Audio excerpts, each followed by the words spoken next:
nagkaroon ako tayo ng presentation. Kasi nakantay ko pa yung investor natin, and then yung other natin sa business. So, nagsimba na ba kayo? Oo. Kanina pa lang. Nagsimba ka na? Sabing, Oo. Ganito yan. So, di ba, it's very unusual na Sunday, or here, most of the people na, nasa na mga ordinary people right now? Mall. Diba? Natutulog. Namamasyal. But, hindi nyo po kasi alam the extreme, yung sana, extreme group, specifically, we are not ordinary people. So, we do extraordinary things. So, yung mga bagay na makikita hindi mo ginagawa dati, so, gagawin mo siya. Oo. Kasi, diba, minsan kasi nagkakaroon tayo sa life natin na, why is it paulit-ulit? And wala nangyayari, diba? So, bakit hindi ka magawa ng something? Diba, the only constant thing in the world is yung lagi na kailangan natin gawin, magbago ka, may pag-ibig ka, diba? So, yun din yung na-realize ko. All my life, like 24 na ako. So, syempre, ay, gawin yan. So, nag-attend ako ng retreat na, it's a recharge retreat. Like, first month of the year, January. So, doon ko naisip na ang sana pala, ang mulang sa puro kitaan. Nandoon din yung balance ang lahat. Personal, emotional, physical, spiritual. Lahat. Grabe, alam mo doon, sabi ko wala akong nakitang, alam mo, siguro wala naman akong ibang pinatulong ng negosyo, pero base sa mga nakita ko, mga kausap ko, mga tao, wala akong nakita na nagpapagawa na.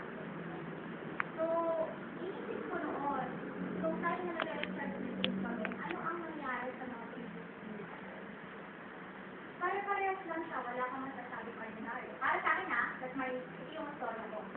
So, parang paulit-ulit, and pag hindi ko siya iniba, next year, yun ulit ang problem. Next year, I'm still striving for, paano kung makukuha yung mga goals ko. So, yung training kasi ng pediatric is 3 years yun.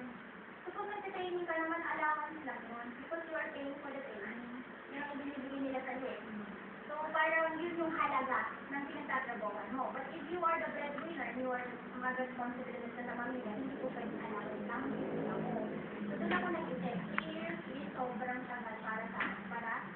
Yung nanay tatay ko sobrang matatanda na. Hintayin ko pa ang 3 years bago ko pa. Di ba kung pagsasabihin ko lang, di ba wala walang minsan ng tao, dito po sa'yo sana huwag po kayong mag-aano ng mga dahilan nyo. Yung deep why, yung sinatawag namin deep why. Kasi dito tatanungin bakit mo siya gagawin. Ngayon, dito po, hindi dapat po pag mag-deep why kayo, hindi po para sa inyo. Kasi pag napagod kayo, dahil po lang naman ng sasacrifice, kayo lang naman. Hindi mo siya gagawin. So, dapat dito, may ang deep why mo para sa ibang tao. So, most of the people na nandito kayo sa atin for the lahat po. At talaga naman, dun sa mga nakikita namin ang talaga mga pagbabago sa buhay.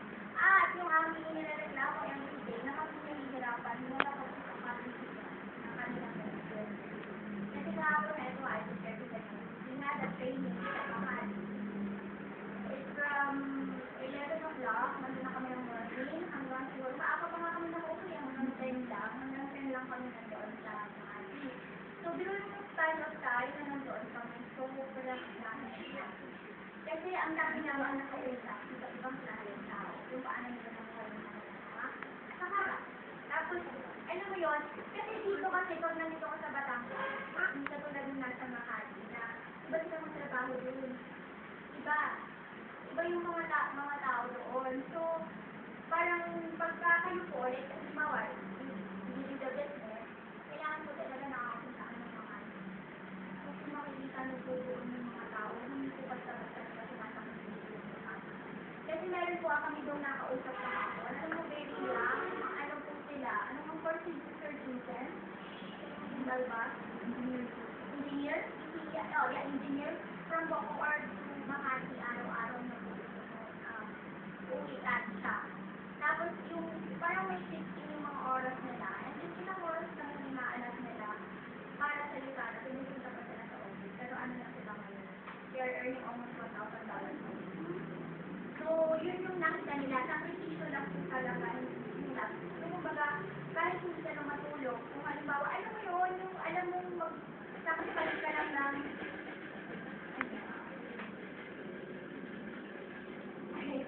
so, mag-sacrifice ka lang halimbawa ng 1 year na gano'n. Tapos after naman a year, $1,000 o $100. Depende. Depende po ito sa effort mo.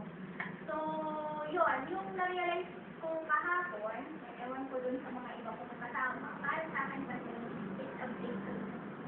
Kasi ako, I'm doing the business pero at my own pace. Kasi, in medicine kasi, di ba, sobrang kita, 24 hours kita, almost 36 hours.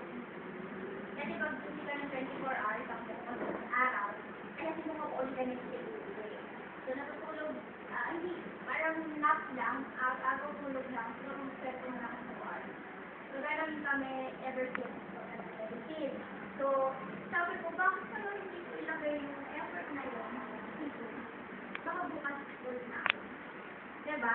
250,000 ang month na ako bukas. Pero, kaya lang talaga. Ganon. Eh, ang nangyari, mali yung timing na naging sa akin. Kasi parang ginawa ko yung alam mo yun, sobrang pagod. Dito, nagmulahan. Dito kasi hindi sa akin. You will continuously learn. Yung knowledge mo, grabe, alam mo ba, ultimo history ng company, ultimo bawat himay ng product, dapat alam mo. Ultimo founder, dapat alam mo kung ang galingan na. Hindi dapat na napaka-vague lang, yung shallow lang yung alam mo, because the company itself is all about. Lahat po ng kung ano sinitema yung para lahat po yung hindi po siya basta ek na kung ano, pati yung sagot ko, lahat may explanation. So, alam mo, sobra kami na ano nga ako, kasi wala kaming alam. Kasi hindi kami nag-aaral. Eh ako, I never opened book now. Kasi sobrang nakuya ako sa pag-aaral. Kasi ang kapapalin na nilip ko, sabi ko ayoko na ng-aaral. Ayoko. Hindi ko na pwede. Mas hindi pala kung kailangan. Kasi dito, kailangan mo mag-aaral. Ang daming scientific relevant products. Ano? Oo. Alam mo yun? Nag-share ako. Hi! Good morning. Nakahapon. Parang feeling ko, ano na, distributor na sila. So, siyempre, nakilala ko yung very namin director, si Miss Iris Angela. So, nurse po siya sa Mediatrix, pero doon niya po siya. Doon niya. Ayan. So, ayan po. Nag-share lang ako. Sige. Okay daw isa. Nakita ko. Eh,